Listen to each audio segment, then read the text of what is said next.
I think one of the things that always makes me the saddest is when I'm leading a send out from close to open and the follow leaves my hand before I've actually led them to do so. It has a very wah, wah, wah kind of quality to it, and it makes me sad every time. Like, okay, I'll see you later. Okay. Hello and welcome to another zany episode of Nerdy West Coast Swing, the podcast with pixels where the anchors are out of this world and the points don't matter. We are here to help train your eyes so you can learn faster and dance better. I'm Cassie Winter. I'm Alicia Marshall. If you're wondering who are we to be analyzing these pros, Cassie and I both have extensive training and experience in both partnered and solo dancing. Cassie has about 21 years. I have about 23. So I'm going to send it back to Cassie tonight for a minute. We have a small announcement. If you're watching the replay and you just want to go to the analysis, there are chapters in the description box below. Feel free to click away. But if you're interested in hearing about our Patreon, we now have a new nerdy fan tier for only $5 a month. So if you really enjoy this free show and just want to support us and make it easier for us to continue doing this really cool thing that became a thing, we'd really appreciate the support. And then also there's our nerdy student tier, which is $35 a month, which is where you get extensive training from Alicia and I in bite-sized chunks every week. So would love it if you'd go check it out.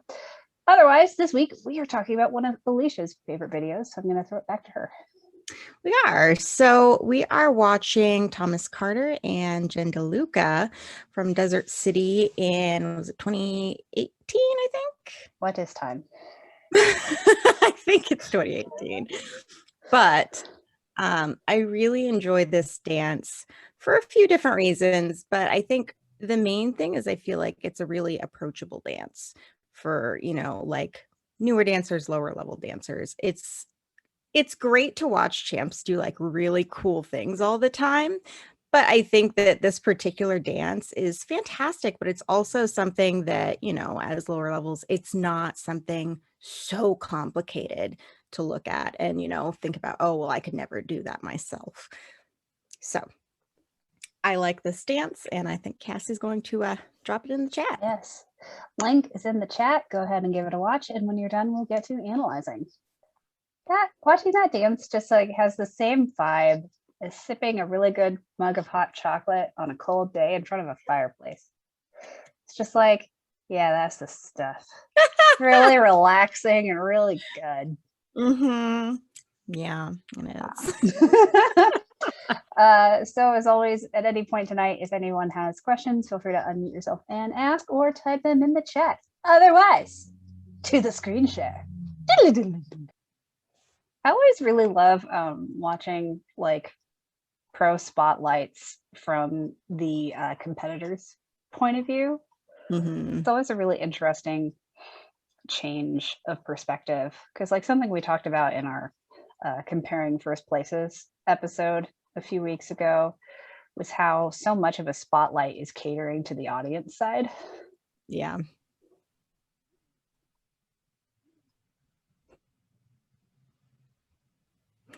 I like that we have a really nice casual start to this dance, but Jen is still styling it a little bit.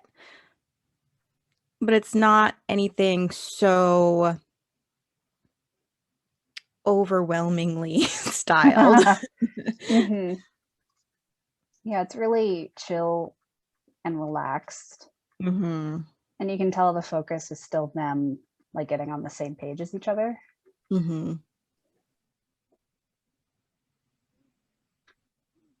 This is actually a really great demonstration of center counterpoint with closed position because usually when we're watching these videos, we're watching from the audience side and the follow's right side is occluding our view of the leader's right elbow. Mm-hmm. But if you watch Thomas's elbow right here, he encourages Jen to move away from him because he wants her to get over that back left foot. But then as soon as her center gets over that, you can see how his elbow stops traveling and his body moves away from his elbow while he extends his arm. So that way his elbow is no longer traveling and it has become the center counterpoint. I interrupted you. What were you going to say? something. I don't remember. So Maybe it'll come back to you. probably. I think maybe what I was going to say is one thing I like about this dance is that they are really focused on each other the whole time. Mhm. And there are some moments that aren't, what you might consider like perfect connection, perfect working off of each other. But because they're so focused in on each other, it works. Mhm. Do you want to talk about her footwork for this Ocho? Yeah. So basically, we're doing a styled Ocho here. So while generally you would take a step, place the weight on that foot, and then swing around it, which is what she's doing. But it's different because she has a forced toe into the ground on that. What foot is she stepping with? Her right foot? Or no, her left foot. And then she is taking that leg that's swinging around her, that right leg, and rather than just letting it glide and be in a nice point, so have like a nice leg line, she's actually making it glide across the floor. So she has all of her weight on that left leg, and it's an illusion that her foot is gliding across the floor. It is, but there's not any weight on it whatsoever. It's like a really simple illusion that can be so powerful. Mm-hmm. And even right there, she does a little bit of a half moonwalk Mm-hmm. right here, where all of her weight is on her left foot. But because she's gliding a flat foot across the floor with her right foot, it has the illusion that the weight's on her right foot. Yep. I feel like not enough West Coast swing teachers teach moonwalks. Agreed. I feel like it's one of those fundamental things people need to know as West Coast swing dancers. Maybe we should make a month in our Patreon for students, the moonwalking and gliding month. Okay. Yes. Yeah. Executive decision. We're doing it. Okay. Andrew says Courtney agrees. Yeah.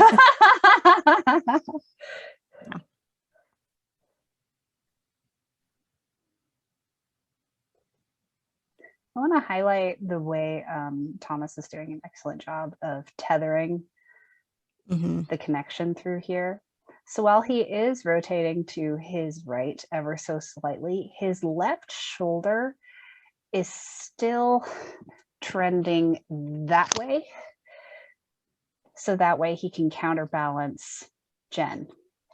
And he extends his foot, his left foot, not only, make a nice line, but to have the option of pushing his center back another step if he needs to in order to further counterbalance her. Right. And I think that that's a really smart choice based on what Jen is doing, because the way that she's going into this movement right here, she really could settle on either foot. Mm-hmm.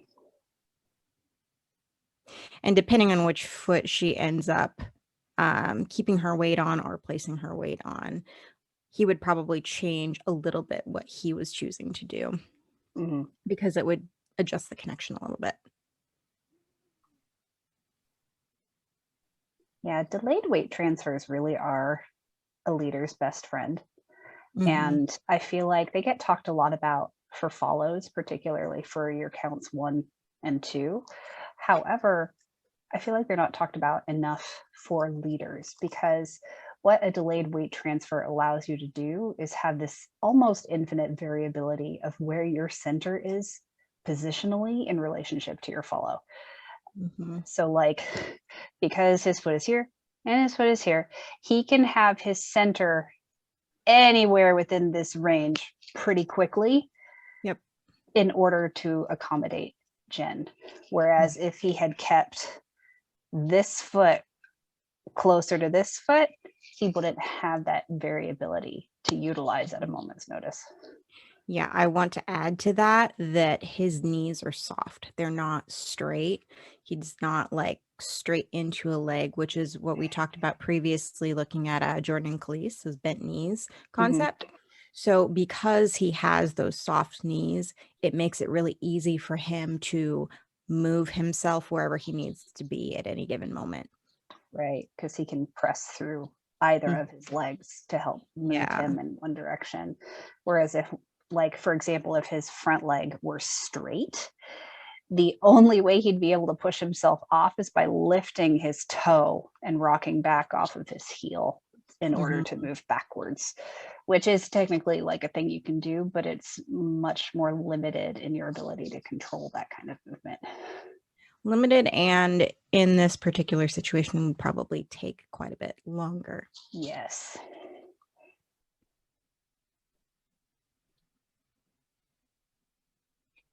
I just want to have a moment for how cute Jen makes slightly shrugged shoulders look. I could not pull that off.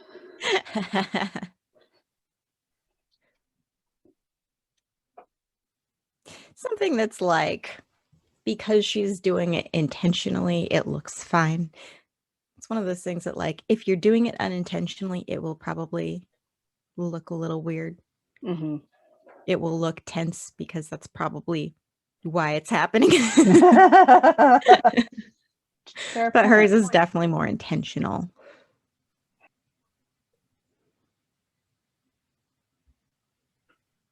Oh, another nerdy thing. If we pay attention to Thomas's right hand, Jen's left, you can notice how constant and chill that hand connection is versus his left hand, her right hand, which is actually leading the pattern. The lower hands are more like a guardrail, and he's not trying to lead the same pattern with both hands. It's more of an accessory. Yeah. That being said, please always lead the same pattern with both hands. Don't lead two different patterns unless you're leading two different follows at the same time. Yes. I think every follow has been in that situation where you're like, your left hand says this, but your right hand says this. Which one do you actually want? Yeah. And if anyone is not subscribed to Kristen Shaw's TikTok, go forth and subscribe. Hit that follow button because she had a glorious joke along those lines last week. Highly recommend. That unintentional promo. So good. You know, I am here for bad West Coast swing jokes all the time. I will shout that stuff from the mountaintops. Like my Senator Pelpa swing joke last week. Yeah. So I want to take a look for a second, actually, what Thomas does here, because he has kind of a delayed weight transfer, but the way that he is going about placing that foot forward in front of him is a really nice, simple styling, but it really makes it look more dynamic. This one right here? Yes. Yeah. So where he's like replacing it underneath himself for the flick. And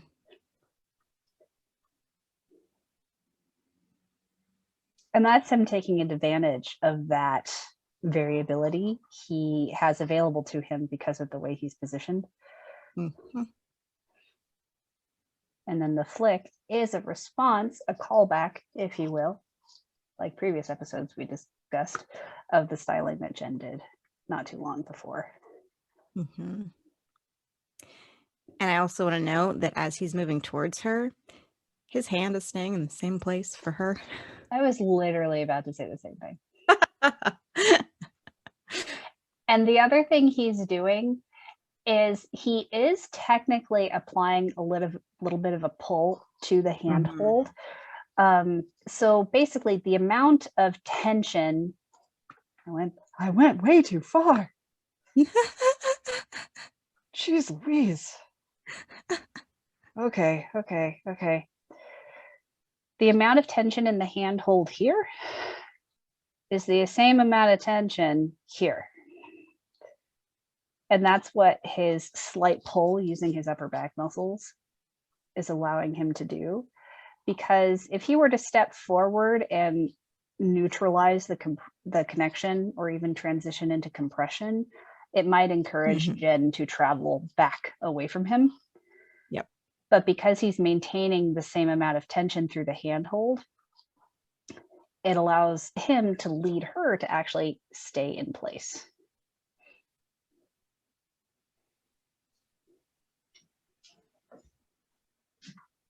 Yeah, that's definitely one of those points where it's going to feel like there's pulling happening almost, but it's necessary to keep that connection. Just because of the fact that he's traveling towards his hand. Yep. Some more gliding from Jen. She sneaks it in Same everywhere. Concept. She does. I love it. It's the same concept as that first one, the first Ocho, where we have that forced toe into the ground on the left foot, and she glides that right foot around, flat foot. If you ever have the opportunity to take a class from Jen where she's actually also designing and teaching the leader's role in a small choreography, do not pass it up, because she teaches some really fun but simple footwork variations for leaders that I love. So highly recommend. She is somebody that is really good at adjusting the basics to something that looks way more dynamic. Yep. And I would even go as far as saying that this whole dance is that. Like, it's adjusting basics to look way more dynamic.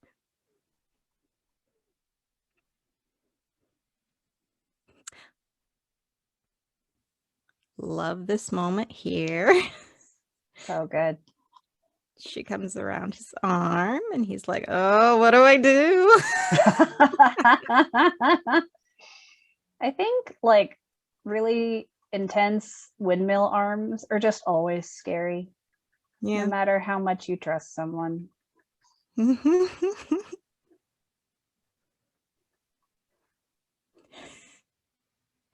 But I love that he's paying attention to what she's doing. Like, he realizes that she's doing something that he wasn't quite expecting. Yeah,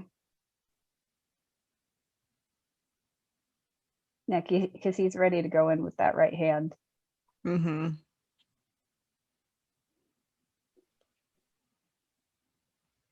it looked like he had a particular idea with what to do with that right hand. And then he's like, oh, nope, her idea is better. And then he instantly transitions to supporting her back with that right hand.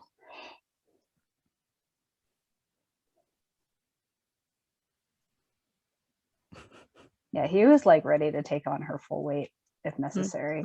Like that's the level of attentiveness and readiness that I appreciate so much from leaders in moments like this. Yeah.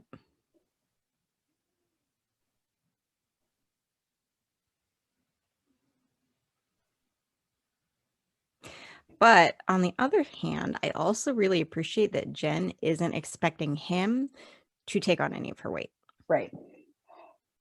In a moment that is unexpected. Yeah. Because had he not been paying so much attention and she just like gave him her weight, that wouldn't have been a great situation. Nope. I mean, I'm sure they would have both dealt with it, but really it's important that she is not expecting him to do something that like he's not leading her into, especially if she's not like communicating as she's going through that she wants him to do something. Yeah. And I will say that that's also something that Todd is really good at, Mhm. She'll do a lot, but she does it on her own for the most part. She doesn't expect her leads to just be right there for her. Yeah. So many, like the champ follows a lot of the more floor work. What you might think is weight supported is more often just weight assisted. Yep. Like they really are athletes and can support the majority of their weight. I always squeal a little bit when one of the champion follow me and do something like that, because it's like nothing. There's no weight whatsoever. Yep. It boggles the mind. Yes, which is why, unless you already know how to do these things and or have worked with a champ follow, don't try it at home. Yes.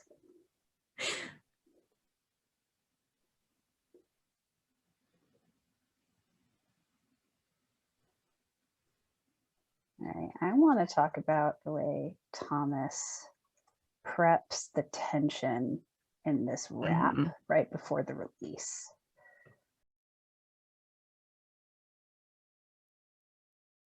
It doesn't help that the camera's moving, so it makes it a little bit harder to see. Sure. But he's encouraging Jen's left hip to sink back into his palm while he's stepping away down the slot from her. And so he's building up a lot of tension in his right arm that once he pushes her through, it accelerates her a little bit.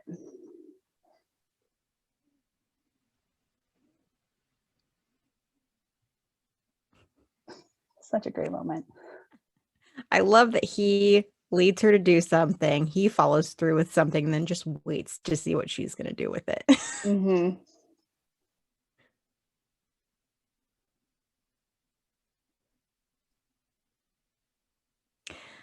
And even though they kind of break that hand connection, they're still really paying attention to what the other person is doing. Because we're getting to this point where they are really close.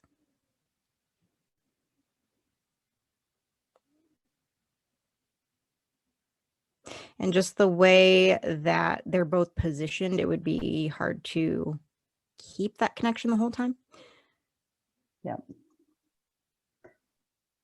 All right, we have now watched this release enough times that my brain has been able to calibrate for the moving camera.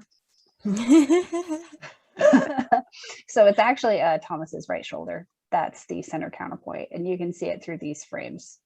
Yeah, right here, how his right shoulder isn't traveling as much through space, whereas he's extending his right arm while stepping really far to his left. And that's why his right arm swings at the shoulder to draw her through. It's because he's releasing it from the center counterpoint, which in this case was his shoulder.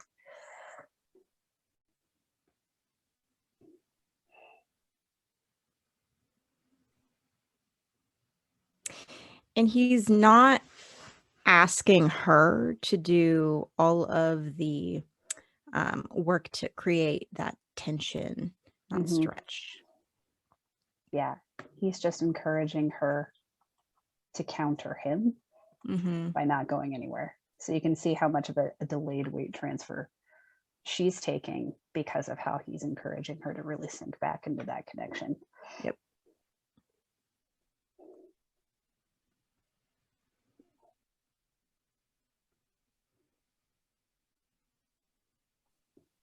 I love that she chooses to wait to see what he's doing first before she tries to do anything.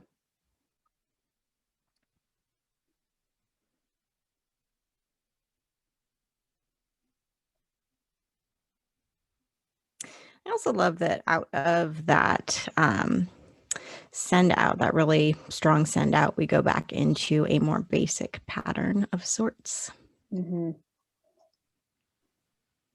Which I think is something that really helps control the volume of the dance.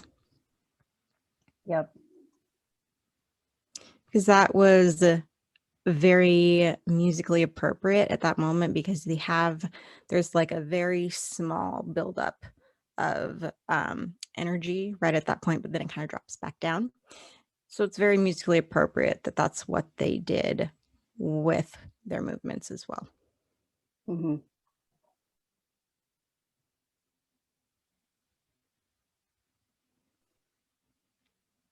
And just as a whole, this song is pretty chill. And they're doing a really good job of not making it so monotonous. Mm-hmm.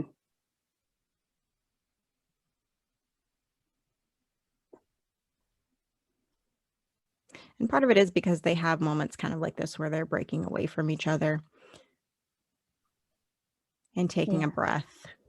Yeah, they're creating like variety and contrast through simple things instead of arbitrarily escalating the energy or size of what they're doing.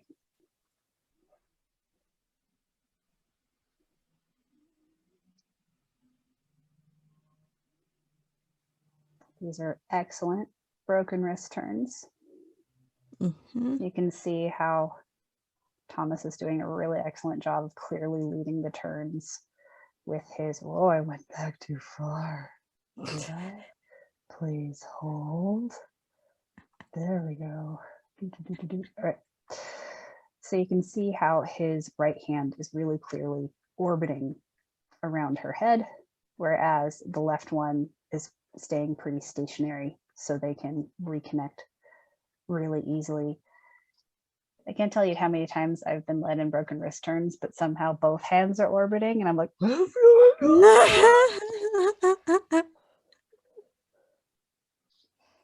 yes, I agree with that statement. Noise and all.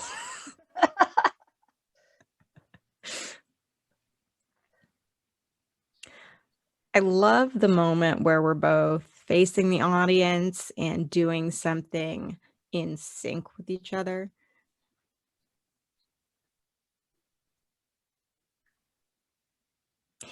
Thomas is very clear about where he's wanting to go with it, and you can see that Jen is paying attention. Even though she is turning and rotating away from him, you can still see her head.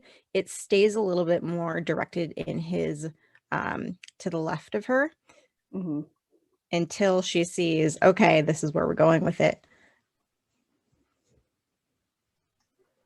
And then she just goes for it. Yeah. And can we just talk about like the super classic delayed swing of Thomas's hips? Yeah. Because it's delicious. All right. So we got a delayed weight transfer. He's intending to the right with his upper body, but his hips are staying over here. And then as he shifts his weight over to his right foot, his hips are going to swing and follow through. And then he rinses and repeats. And that is classic swing action of the hips. Mm-hmm.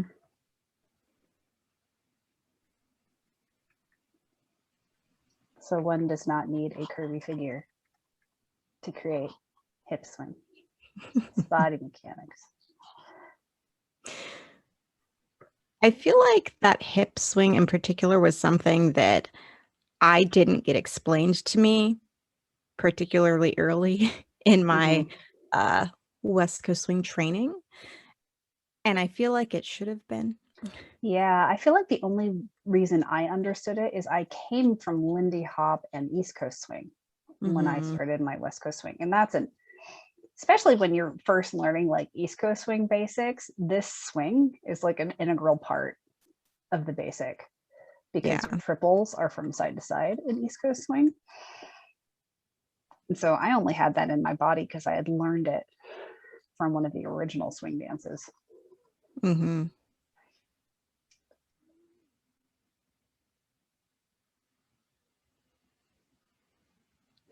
But I think that for me, it wasn't explained that the hips should drop and relax into that swing after the upper body and lower body intend in that direction.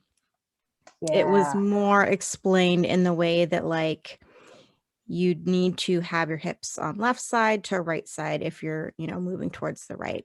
And it was explained more in a this needs to be intentionally placed way, which doesn't really create a swing. It creates something that kind of looks similar. But because there's not the relax of the hips to allow it to have that like, I don't want to say like rainbow curve, but kind of, there's like a curved infinity arc symbol. to it. This is how I imagine it. Mm-hmm.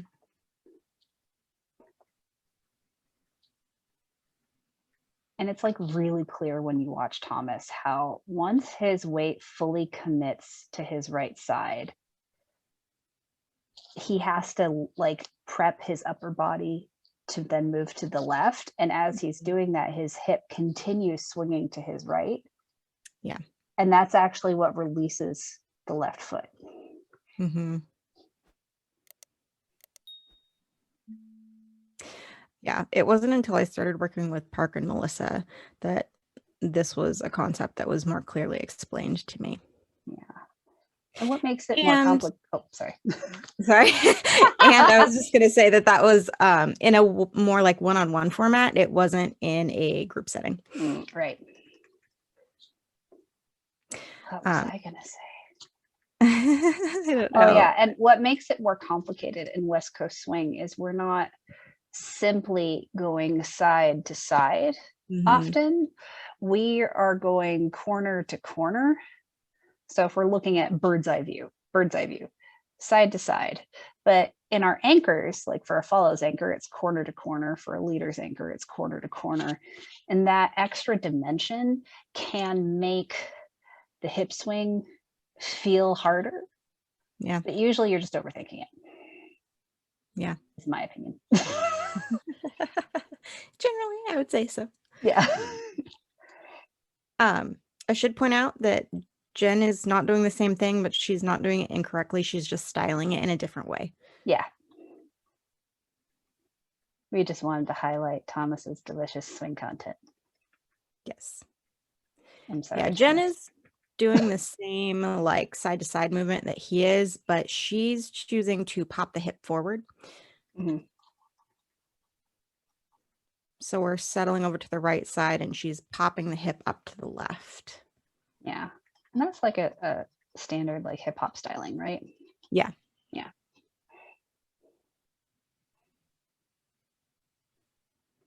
All right. We've stared at Thomas's butt long enough. I'm sorry, sir. And yet not sorry. That's what you get for being an excellent example of swing. It's for technique. Yeah. It's for the technique. That's a TikTok Kristen should do.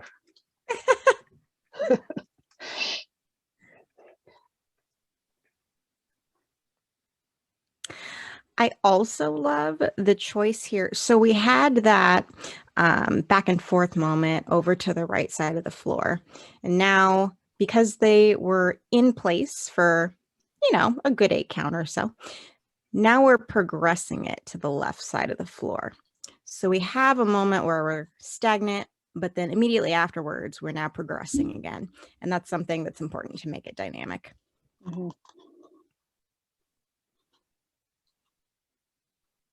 He does such a lovely job of prepping her with the closed position handhold. Mm-hmm. So if you watch his right hand on the back, good rule of thumb is if you ever have a hand on a structural point of your follow, like a shoulder blade, hip, shoulder, elbow, that's what should be driving, as opposed to the opposite hand, which might be an open handhold. Whichever's closest to the follow's core should be the one driving.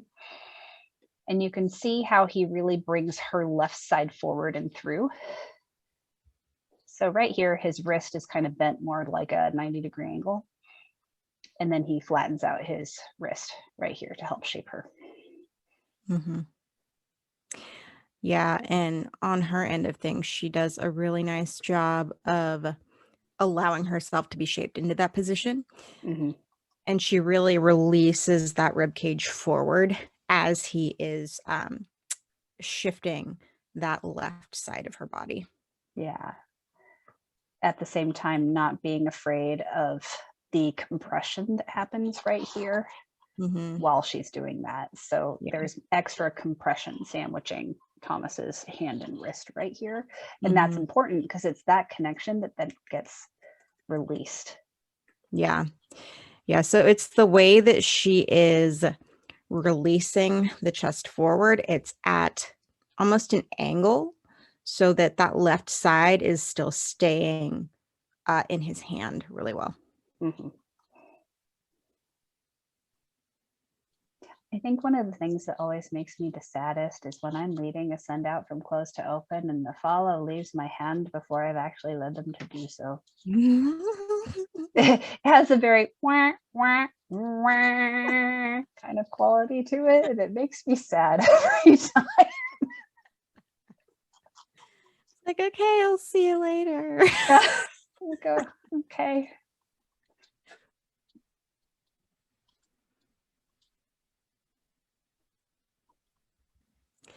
I love that we have some stylized anchors from both of them, actually. Neither of them are flat on right here. Mm-hmm. Thomas is kind of delaying that rotation of his upper body. So he's starting to anchor as his body is facing the audience. And then he's rotating it in towards that left arm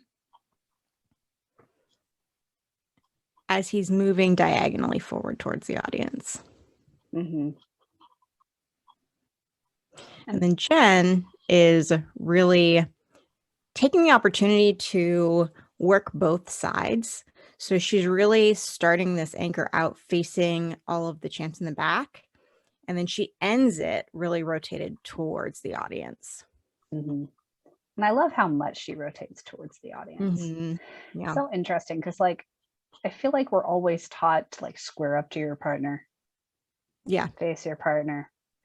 But at the higher levels, that becomes less and less common. Mm-hmm. Yeah, I agree. It makes the dance look a lot more flat if you are just square to your partner the whole time. Mm-hmm.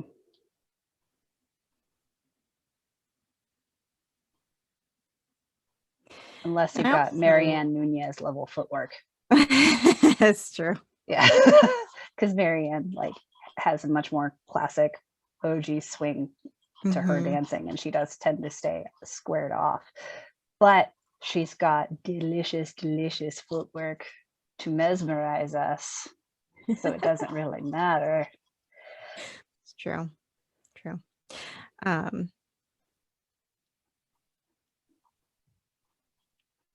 I was saying something. You were talking about when you always square off.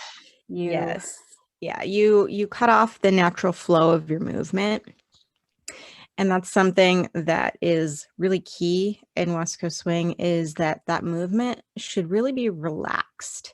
And when we are squaring off to our partner the whole time, it removes some of that flow, right? Mm-hmm. It takes out an extra dimension to what we're doing. Yeah. And that isn't just like some artistic aesthetic thing we're talking about. Right. Well, like, yes, it is. It is mechanical. The body operates in arcs. It for just if you were to think contrast, if you were to do the robot, how much you have to isolate in order to create really robotic movements. It requires a lot of muscle strength to prevent arcs from happening in the body. So we're also talking about body mechanics, not just aesthetics when we say that.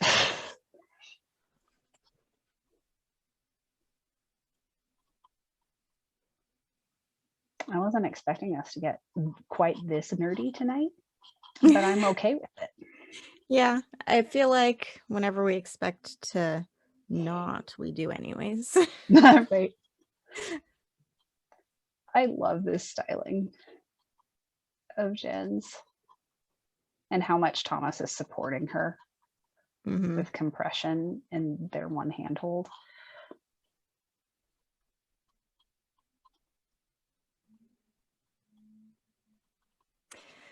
So I want to point out how they're actually doing this because Thomas then does it after her.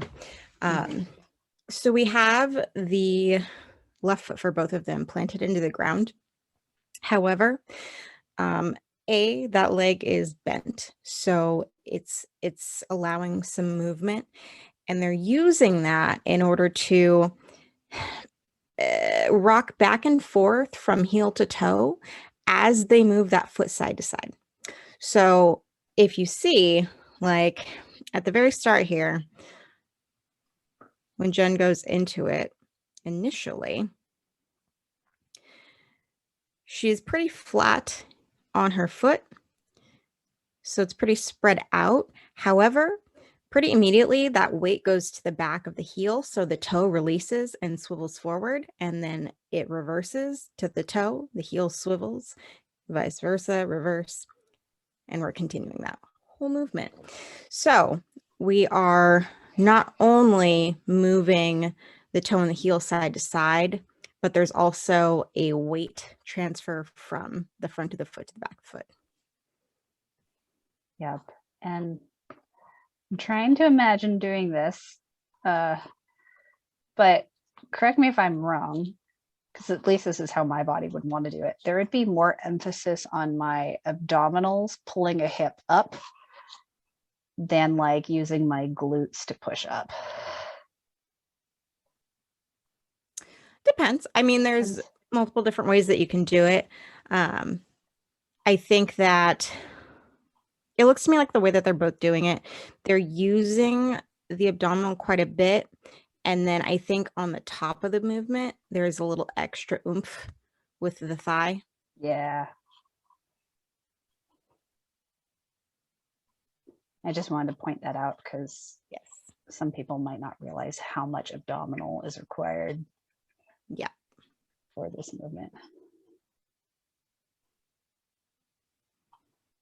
His is so much higher than hers is. I know. This is an example of just basic physics because he has more just mass in his legs than she does. By picking up the lifted leg, it has a lot more momentum to carry him forward than hers did. And that's why he's able to like actually cover almost a full step on a couple of them.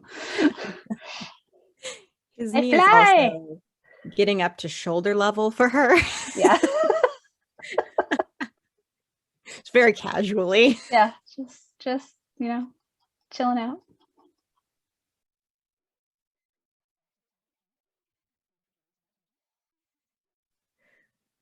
I like how this last one, he just like hops.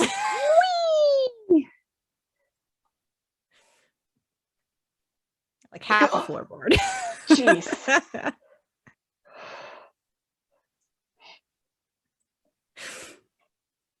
Which I should add, he would not be able to do if he wasn't really emphasizing the up movement in his leg. Right. Because it really takes the weight off of the foot, and that allows him to be able to move that far forward. Yep.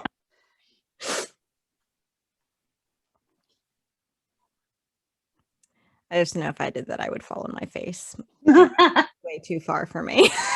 Yeah, that's one of those things. Like I also have quite a bit of mass in my legs, more than Thomas does. Yeah. I am afraid of using that power.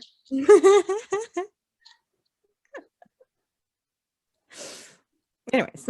Back to our regularly scheduled nerdiness. Yeah.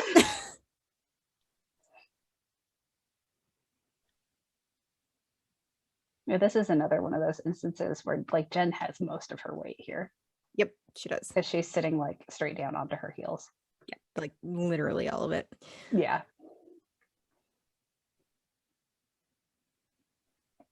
And he's supporting her back, but she's like ready to hold on to his bicep with her right hand right here. But when she realizes he's stabilizing her, she can let go of that hand. Yep. So she only has that right hand connected initially. She drops the left hand first.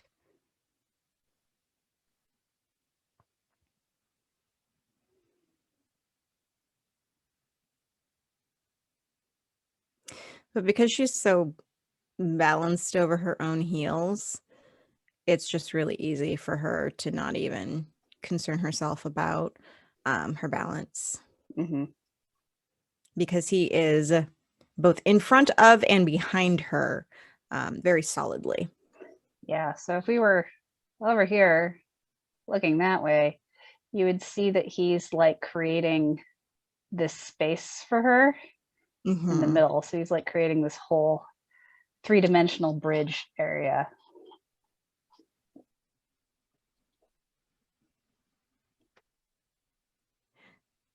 So I love the choice here Mm-hmm.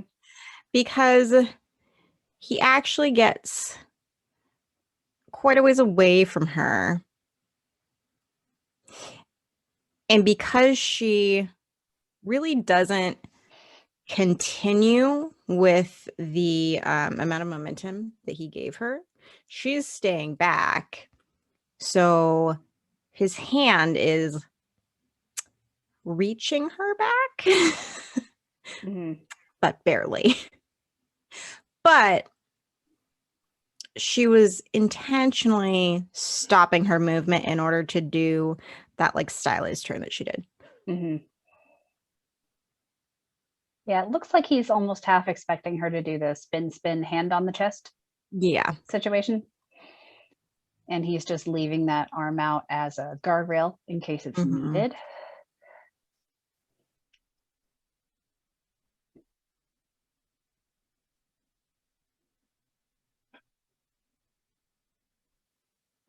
I love the styling of that anchor from Jen. Same. So we got moonwalk, moonwalk, and settle with that lift. And it's not only just settling, but she's settling back to that left hip and also bringing the right knee across her body. So it's really creating some extra like torque to her left. Mm-hmm. Which is actually one of those things that we've kind of mentioned about Tessa before, where like she uses an anchor in a way that she adds extra rotation to create that tension. Mm-hmm. Like she's already a good ways away from him, but just having that added extra rotation really gets that nice stretch.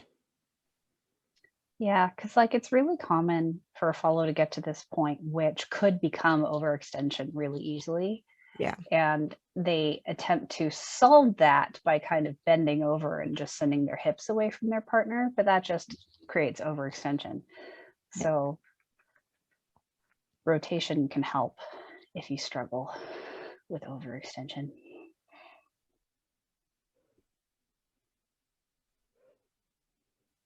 So this little progression here, I really appreciate because they're both doing kind of things that the other wasn't necessarily expecting, but they're still paying attention to each other so well that they're like, oh, I can do this to get out of here. Oh, I can do this.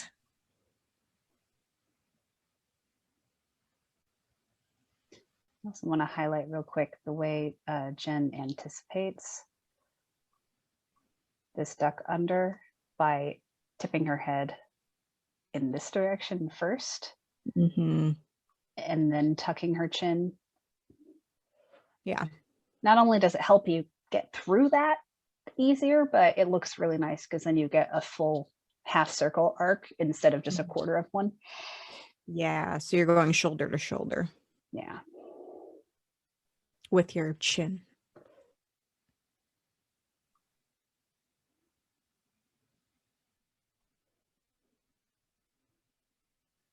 Yeah, I don't think he was expecting her to like comb her hair.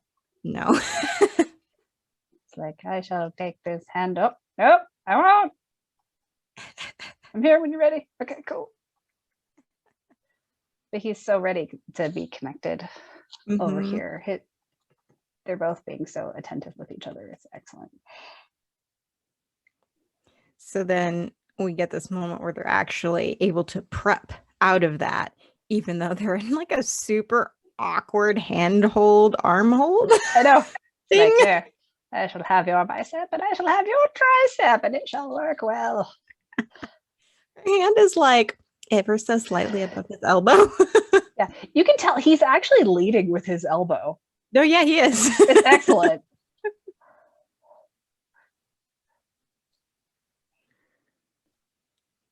There's a lot of hopping. A lot of hopping. I appreciate the line that he creates with that right leg as he goes under her arm.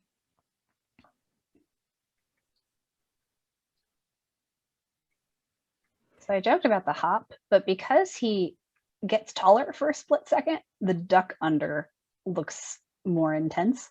Yep. Just by contrast. And yeah, look at that. Excellent. Well done, sir. Even his arm, like Mm-hmm. It's like the masculine bend and snap.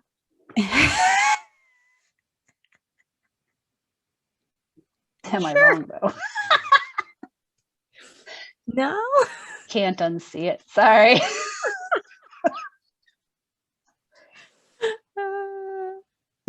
I was gonna say that initial upward movement that he does as he's kind of hopping into it allows him to really drop and sweep through much faster than he would otherwise. Because he's able to take advantage of gravity. Yep. Not just pulling himself down with his hip flexors. Mm-hmm.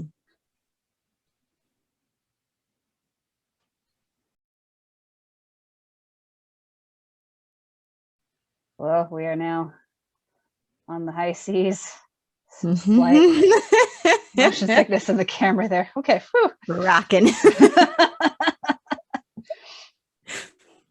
But I did want to point out that after we get through that little progression of them really just adjusting to each other here, he gets back into a really strong lead in order to bring it back down so that they're both really on the same page.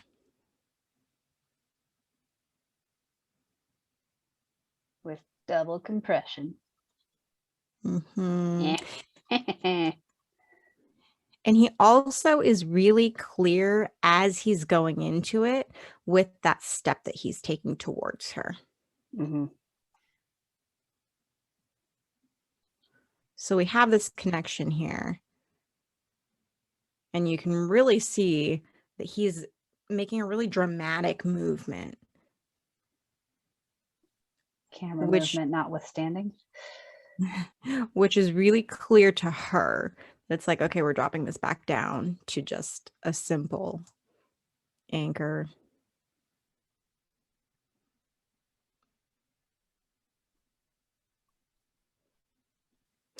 And the way that he goes about it allows her to also dramatically move in towards him. Mm-hmm.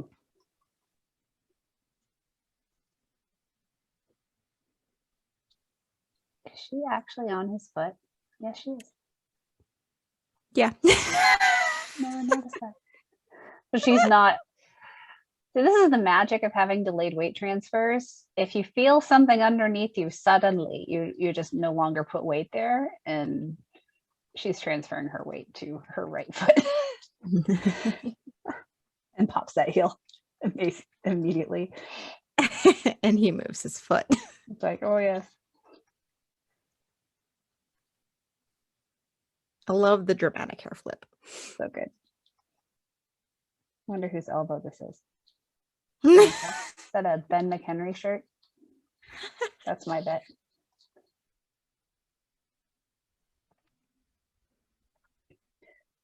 All right, so we're already an hour in. Is there anything more in this dance that you definitely want to cover before we wrap up? Probably just this moment right here. Okay.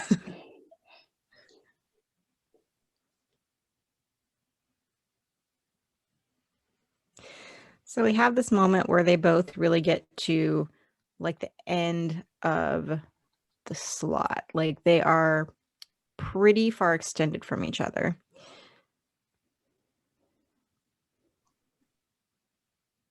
No, we'll get there eventually.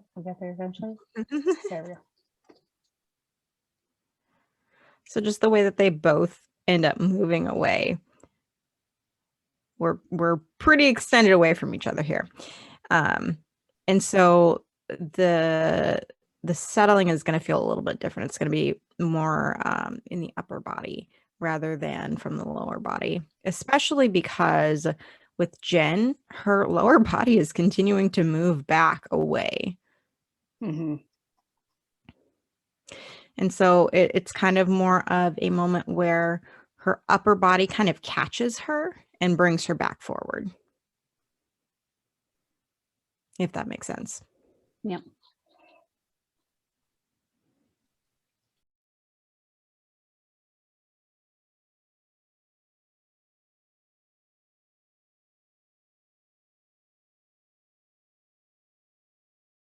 It's such a gorgeous, like, it's a really nice arabesque line. It's lovely. That's the word I wanted. I was like, forget the ballet word. Yeah, it's an arabesque when the leg is up to the side and back. Gotcha. This is the problem when you like train in ballet, but when you're really, really little, so your body knows it. Yeah. Do you remember what anything's called? No. That's my problem. All right, we'll let that be our ending frame. Works for me. All right, cool. There's no questions. We'll wrap things up. We will not be here for our regularly scheduled episodes for the next few weeks. This month. Yeah, because tomorrow's my birthday and we decided to give ourselves vacation. Although we're still working hard on our Nerdy West Coast Swing Patreon for our nerdy students. So don't y'all students worry. You'll still be getting the good content. We will be back Saturday, March 27th at 5 p.m. Pacific for our Fun Size Leader panel with Ben Morris, Maxime Zowie, Miles Monroe, and the one, the only, Robert Royston. It's going to be a grand old time. And as always, the replay will be available on our YouTube channel the following Wednesday. Apparently, is that what works with the panels. Yeah. Highly recommend joining us live because it's likely to be excellent. Probably, yes. Yeah. And again, if you've made it this far on the replay and you like us and you want to throw money in our faces, feel free to join the nerdy fan tier of our Patreon for $5 a month. And yeah. Thank you for joining us. Awkward wave. Good night. Yep.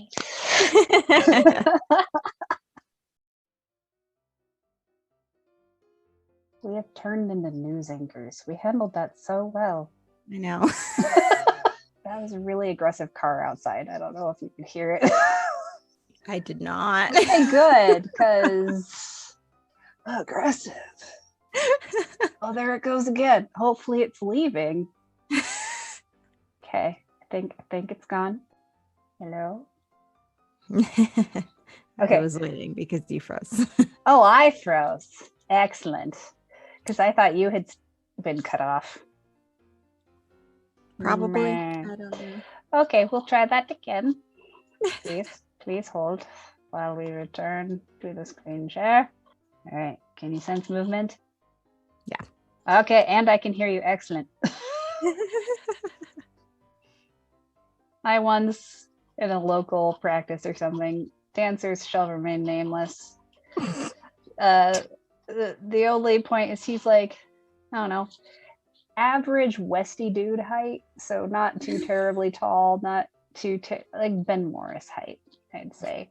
And she's tinier, and he did a pelvic thrust to the heavens, and somehow his pelvis got eye level for her, and you just saw her eyes just like explode open in terror.